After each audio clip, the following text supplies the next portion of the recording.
अस्सलाम वालेकुम। मैं हैदर अली बिजारानी। इस वीडियो में मैं आपसे ब्रेग्जिट के बारे में डिस्कस करूंगा।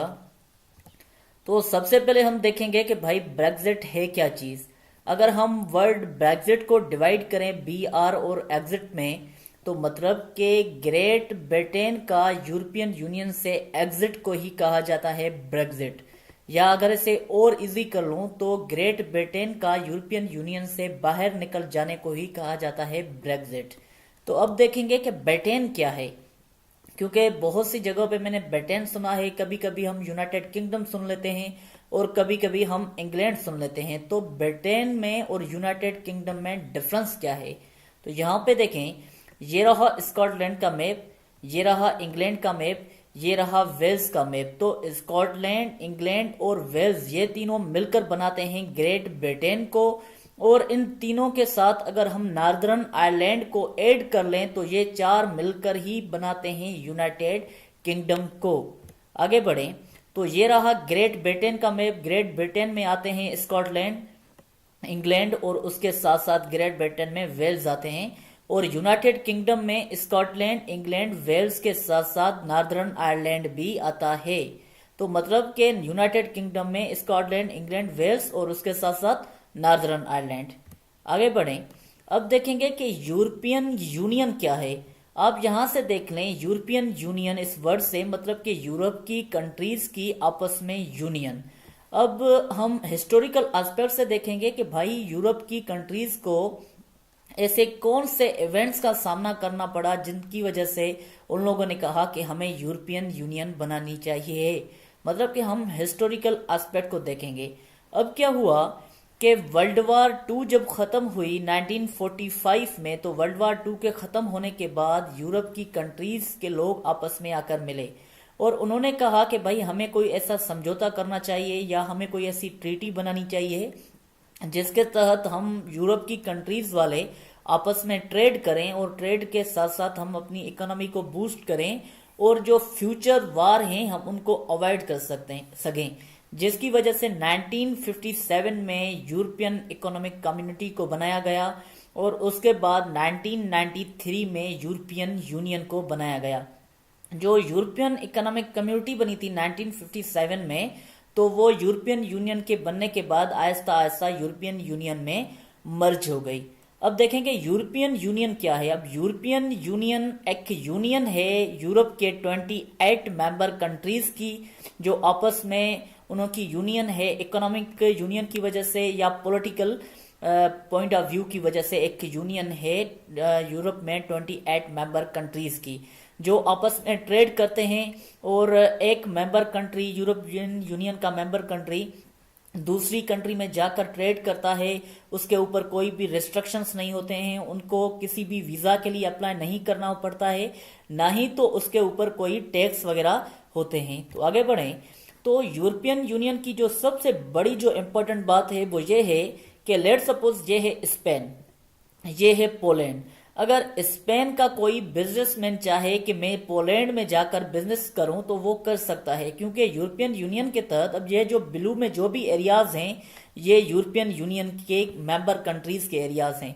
तो स्पेन का बंदा पोलैंड में जाकर ट्रेड कर सकता है, बिजनेस कर सकता है या स्टे कर सकता है और इस बंदे को किसी भी ना ही तो किसी वीजा के लिए अप्लाई करना पड़ेगा, ना ही तो इसको कोई किस्म की रिस्ट्रिक्शंस होंगी पोलैंड में, और ना ही तो इसके ऊपर कोई भी टैक्सेस लगाए जाएंगे। तो आप इस बात से समझ सकते हैं कि यूरोपियन यूनियन का कोई भी बंदा किसी भी दूसरी मेंबर कंट्री में जाकर वहां पे ट्रेड कर सकता है, वहां पे स्टे कर सकता है। तो ये एक बड़ा इंपॉर्टेंट पॉइंट है यूरोपियन यूनियन का।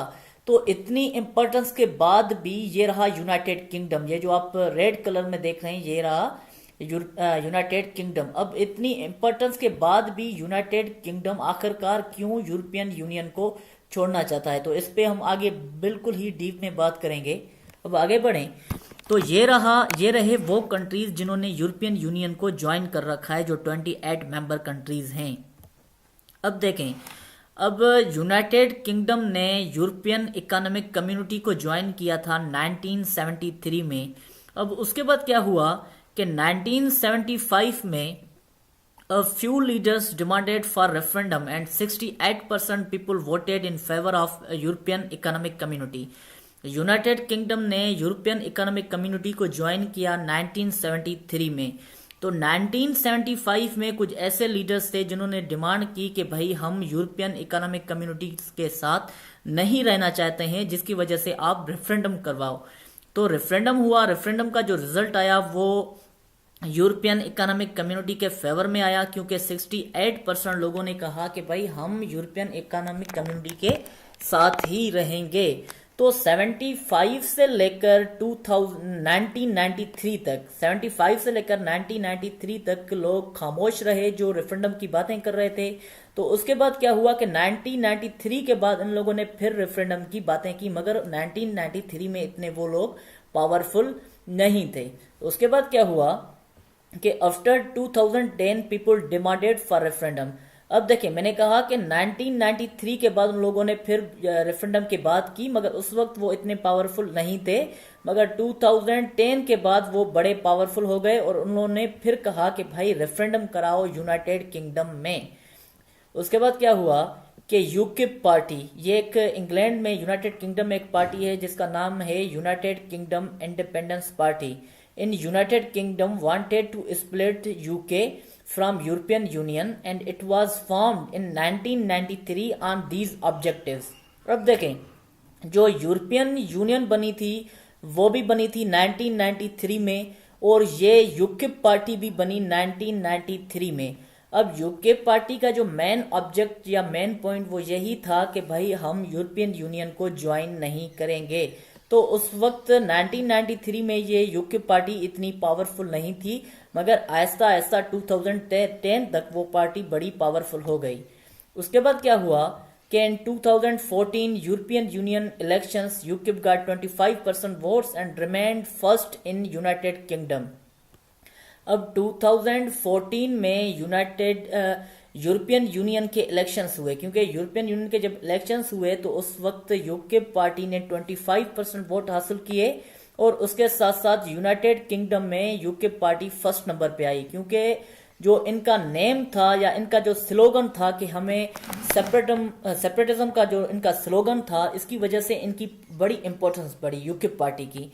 क्योंकि एक तो यूनाइटेड किंगडम में ये पार्टी फर्स्ट नंबर पे आई और 25% उनने ओवरऑल यूरोपियन यूनियन में वोट हासिल किए। बहुत से लोग यूकिप पार्टी को ज्वाइन कर रहे थे सिर्फ इस बात की वजह से, क्योंकि ये लोग रेफरेंडम की बात कर रहे थे, ये यूरोपियन यूनियन से निकलने की बात कर रहे थे। तो उस वक्त क्या हुआ कि 2014 में ये इलेक्शन हुए, 2015 में यूनाइटेड किंगडम के जनरल इलेक्शन होने वाले थे। तो उस वक्त जो यूनाइटेड किंगडम की जो बड़ी पार्टी थी कंजर्वेटिव पार्टी, उनको ये लगा कि अगर यही काम चलता रहा तो हो सकता है कि ये इलेक्शन में यूकिप ही विन कर जाए। तो उस वक्त जो इलेक्शन कैंपेन चल रही थी, इलेक्शन कैंपेन के दौरान कंजर्वेटिव पार्टी ने प्रॉमिस किया कि अगर हम इलेक्शन जीत गए 2015 की, तो उसके बाद क्या करेंगे, हम रेफरेंडम करवाएंगे यूनाइटेड किंगडम में, जिसकी वजह से बहुत से लोगों ने कंजर्वेटिव पार्टी वालों को सपोर्ट किया, क्योंकि ये तो स्लोगन रेफरेंडम का था यूकिप पार्टी वालों का, मगर कंजर्वेटिव पार्टी वालों ने भी इस स्लोगन को इलेक्शन कैंपेन में ले लिया, और जिसकी वजह से बहुत से लोगों ने इस पार्टी वालों को सपोर्ट किया। उसके बाद क्या हुआ कि इन 2015 यूनाइटेड किंगडम जनरल इलेक्शंस हुई, जिसमें कंजर्वेटिव पार्टी ने विन किया, और जो यूकिप पार्टी थी वो थर्ड नंबर पे आई, उसने 12.6% वोट हासिल किए। अब देखें, जब कंजर्वेटिव पार्टी ने ये इलेक्शंस विन किए तो उसके बाद सारे लोगों ने डिमांड की कि भाई आपने कहा था इलेक्शन कैंपेन में, प्रॉमिस किया था कि अगर हम इलेक्शन जीत गए तो हम रेफरेंडम करवाएंगे, तो आप रेफरेंडम करवाओ। तो उस वक्त जो लीडर था कंजर्वेटिव पार्टी का या जो प्राइम मिनिस्टर था वो था डेविड कैमरॉन, मगर ये नहीं चाहते थे कि कोई रेफरेंडम हो, और इवन के डेविड कैमरॉन ये भी नहीं चाहता था कि यूनाइटेड किंगडम यूरोपियन यूनियन को छोड़ दे। तो उस वक्त दो कैंपेन चली, एक थी एग्जिट कैंपेन और दूसरी थी स्टे कैंपेन। अब एग्जिट कैंपेन का ये मीन था कि वो चाह रहे थे कि हम यूरोपियन यूनियन से निकल जाएं, और स्टे कैंपेन वालों का ये पॉइंट ऑफ व्यू था, वो कह रहे थे कि हम यूरोपियन यूनियन के साथ जुड़े रहें जिससे हमें बड़े प्रॉफिट हो रहे हैं। तो एग्जिट कैंपेन का जो लीडर था वो था नाइजेल फराज, और स्टे कैंपेन का जो लीडर था वो था डेविड कैमरॉन, जो उस इलेक्शंस के बाद प्राइम मिनिस्टर बना, और दूसरा थेरेसा मे, जो इस वक्त यूनाइटेड किंगडम की प्राइम मिनिस्टर है। आगे बढ़ें, अब देखेंगे कि भाई जो एग्जिट कैंपेन के लोग थे जो ये डिमांड कर रहे थे कि हमें यूरोपियन यूनियन को छोड़ना होगा, तो उनके क्या पॉइंट ऑफ व्यू थे जिसके वजह से या जिसके तहत वो यूरोपियन यूनियन को छोड़ना चाहते थे। अब देखें, मैंने कुछ पॉइंट यहाँ पे लिखे हैं। सबसे पहला point, European union charges billion of pounds in membership fees. अब एग्जिट कैंपेन वालों का यह मानना था कि हम यूरोपियन यूनियन को बिलियन ऑफ पाउंड दे रहे हैं मेंबरशिप फीस की वजह से, मेंबरशिप फीस के लिए, जिसकी वजह से यूनाइटेड किंगडम की इकोनॉमी बड़ी इफेक्ट हो रही है और हमें बड़ा लॉस हो रहा है, जिसकी वजह से हम यूरोपियन यूनियन को छोड़ना चाहते हैं। एक बड़ा पॉइंट। और उसके साथ साथ यूनाइटेड किंगडम वालों को लग रहा था कि यूरोपियन यूनियन की वजह से हमारी इकोनॉमी इफेक्ट हो रही है और दिन ब दिन हम पीछे हो रहे हैं, हमें लॉस हो रहा है। यह भी एक बड़ा पॉइंट था। और उसके साथ साथ जो थर्ड नंबर, ये एक बड़ा पॉइंट था, यूनाइटेड किंगडम को ये लग रहा था कि यूरोपियन यूनियन के कुछ ऐसे लॉज हैं, कुछ ऐसे पॉलिसीज हैं जिसकी वजह से वो हमारे इंटरनल या डोमेस्टिक अफेयर में यूरोपियन यूनियन इंटरफेयर कर रही है, और ये इंटरफेयर कभी भी यूनाइटेड किंगडम को काबिले कबूल नहीं थी। जैसे लेट सपोज यहाँ पे कुछ ऐसे लॉज थे जो एजुकेशन के लॉज थे, वो भी यूरोपियन यूनियन उन्हें रेगुलेट कर रहा था, जो बात यूनाइटेड किंगडम को कभी भी काबिले कबूल नहीं थी। और उसके साथ साथ एक आप ये पॉइंट ले लें कि यूनाइटेड किंगडम की बाउंड्री चारों तरफ समंदर के साथ लग रही है, तो यहाँ पे फिशिंग सबसे ज्यादा होती है। तो फिशिंग के जो लॉज जो बनाता था या जो रेगुलेट होते थे वो यूरोपियन यूनियन की तरफ से होते थे, मतलब कि हमें इतनी फिशिंग करनी चाहिए या इतने फिशरमैन हो या कुछ भी जो लॉ होते थे वो यूरोपियन यूनियन की तरफ से मिलते थे। तो यूनाइटेड किंगडम को ये बात काबिले कबूल नहीं थी कि भाई फिशिंग हमारे एरियाज में हो और उनके लॉज यूरोपियन यूनियन बनाए। तो मतलब ये भी एक पॉइंट थे जिसकी वजह से यूनाइटेड किंगडम के लोग रेफरेंडम के लिए कह रहे थे, और उसके साथ साथ वो नहीं चाहते थे कि वो यूरोपियन यूनियन के साथ जुड़े रहें। और उसके साथ साथ इमिग्रेशन, जैसे कि सीरिया के लोग और बहुत से लोग आते थे जब यूरोप में, तो यूरोपियन यूनियन डिसाइड करती थी कि भाई कितने लोग इंग्लैंड में भेजे जाएं या कितने लोग स्कॉटलैंड में भेजे जाएं, कितने लोग नॉर्दर्न आयरलैंड में भेजे जाएं। तो उस वक्त यूनाइटेड किंगडम को यह बात भी अच्छी नहीं लग रही थी। वो कह रहा था कि अगर मैं अपने एरियाज में या अपनी कंट्री में कुछ लोग बुला रहा हूं तो वो मेरे गाइडेंस के तहत हो, ना ही के यूरोपियन यूनियन के तहत। और उसके साथ साथ UK will be super power without European union.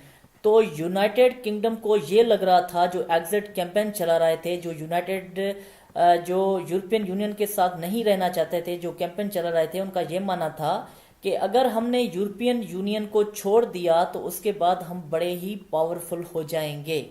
आगे बढ़ें, अब देखेंगे कि जो स्टे कैंपेन चला रहे थे जैसे कि डेविड कैमरॉन, तो उनका क्या मानना था, वो क्यों यूरोपियन यूनियन के साथ जुड़े रहना चाहते थे। अब देखें, stay campaign believe that we have lots of benefit in European Union, के हमें बड़े प्रॉफिट हैं, हम एक कंट्री से दूसरी कंट्री जा सकते हैं, free to move, free to trade in European Union, हमें कोई भी ट्रेड टैक्स नहीं, और ना ही तो हमें किसी वीज़ा के लिए अप्लाई करना पड़ता है। और वो ये भी कहते थे कि अगर भाई इमिग्रेंट्स यहाँ पे आ रहे हैं तो वो बड़े यंग इमिग्रेंट्स हैं, जिसकी वजह से हमारी कंट्री को, यूनाइटेड किंगडम को बड़ा प्रॉफिट हो रहा है, तो इसलिए हम यूरोपियन यूनियन को नहीं छोड़ना चाहते। और उसके साथ साथ उनका यह भी मानना था कि हम यूरोपियन यूनियन के साथ बड़े ही सिक्योर हैं, क्योंकि अगर कोई भी हमारे साथ इशू हो रहा है तो यूरोपियन यूनियन के 28 मेंबर कंट्रीज हमारे साथ जुड़े रहेंगे हर एक इशू में या किसी भी वार लाइक सिचुएशन में। और उसके साथ साथ जो बड़ा पॉइंट स्टे कैंपेन का वो ये था कि all the businessman wanted to stay with European Union. अब देखें, जो भी बिजनेसमैन थे वो यही चाहते थे कि वो यूरोपियन यूनियन के साथ जुड़े रहें, क्योंकि बिजनेसमैन एक कंट्री से दूसरी कंट्री मूव करता है, दूसरी कंट्री से तीसरी कंट्री मूव करता है।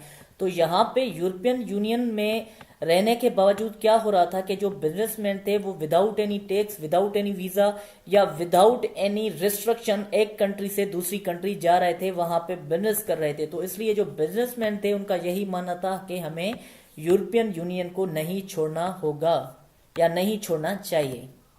अब देखें, अब रेफरेंडम की जो कंटिन्यू बात कर रहे थे, फाइनली ये रेफरेंडम हुआ 23 जून 2016 को, और जो उसका रिजल्ट आया वो 24 जून को आया। उसमें क्या हुआ कि उसमें जो जो लोग कह रहे थे कि लीव द यूरोपियन यूनियन, उन्होंने 51.89% वोट हासिल किए, और जो लोग कह रहे थे कि हमें यूरोपियन यूनियन के साथ रहना होगा उसने 48.11% वोट हासिल किए। मतलब कि इनमें जो जीत हुई वो हुई उन लोगों की हुई जो यूरोपियन यूनियन को छोड़ना चाहते थे। तो अब ये देखेंगे कि क्या जो इलेक्शन उन लोगों ने रेफरेंडम के बाद, उन लोगों ने तो ये कहा कि जीत उनकी हुई जो रेफरेंडम मतलब कि यूरोपियन यूनियन को छोड़ना चाहते थे। तो उसके बाद क्या हुआ अब देखें। अब ये है स्कॉटलैंड का मैप। अब स्कॉटलैंड ने क्या किया, स्कॉटलैंड ने जो वोट दिया वो दिया कि हम यूरोपियन यूनियन के साथ रहना चाहते हैं, मतलब कि स्टे कैंपेन को। अब ये है इंग्लैंड। अब इंग्लैंड ने जो वोट दिया वो इनको दिया कि हम यूरोपियन यूनियन को छोड़ देंगे, ठीक। और ये रहा वेल्स। वेल्स ने भी काफ़ी हद तक वोट इनको दिया कि हम यूरोपियन यूनियन को छोड़ देंगे। और ये रहा नॉर्दर्न आयरलैंड। नॉर्दर्न आयरलैंड वालों ने जो वोट दिया, काफ़ी हद तक नॉर्दर्न आयरलैंड के लोगों ने कहा कि हम यूरोपियन यूनियन के साथ जुड़े रहना चाहते हैं। तो यहाँ पे इतनी हद तक कि स्कॉटलैंड ने कहा इस रेफरेंडम के तहत कि अगर यूनाइटेड किंगडम ने यूरोपियन यूनियन को छोड़ दिया तो हम, स्कॉटलैंड वालों ने कहा कि अगर यूनाइटेड किंगडम ने यूरोपियन यूनियन को छोड़ दिया तो हम यूनाइटेड किंगडम को छोड़कर फिर हम यूरोपियन यूनियन को ज्वाइन करेंगे, मतलब कि हम यूरोपियन यूनियन को कभी नहीं छोड़ेंगे। और इवन के ये एरिया है, यहाँ पे आप देख लें लंदन का, जो इंग्लैंड का यूनाइटेड किंगडम का कैपिटल है, ये है उसका जगह, उस एरिया, वो एरिया है लंदन की। तो लंदन के जो लोग थे उन्होंने भी किसको वोट दिया, वो भी इनको वोट दिया यूरोपियन यूनियन को। मतलब कि लंदन के लोग भी सपोर्ट कर रहे थे कि हम यूरोपियन यूनियन के साथ जुड़े रहें। मतलब अब यहाँ पे देख लें कि पूरा यूनाइटेड किंगडम डिवाइड हो गया, क्योंकि कुछ लोग कह रहे थे कि हम यूरोपियन यूनियन को छोड़ दें, और इवन के कुछ लोग कह रहे थे कि हमें यूरोपियन यूनियन के साथ जुड़ा रहना चाहिए। इवन के लंदन का भी यही मानना था कि हमें यूरोपियन यूनियन के साथ जुड़ा रहना चाहिए। आगे बढ़ें। और इस रेफरेंडम के बाद क्या हुआ कि डेविड कैमरॉन ने रिजाइन कर दिया, क्योंकि डेविड कैमरॉन नहीं चाहता था कि यूनाइटेड किंगडम यूरोपियन यूनियन को छोड़ दे। उसके बाद जो प्राइम मिनिस्टर बना यूनाइटेड किंगडम का वो थेरेसा मे बनी प्राइम मिनिस्टर उस डेविड कैमरॉन के बाद। उसके बाद क्या हुआ कि नाइजेल फराज जो यूकिप का लीडर था उसने भी रिजाइन कर दी। उसके बाद डैनी जेम्स बना। उसके बाद डैनी जेम्स भी 18 डे में उन्होंने रिजाइन दी।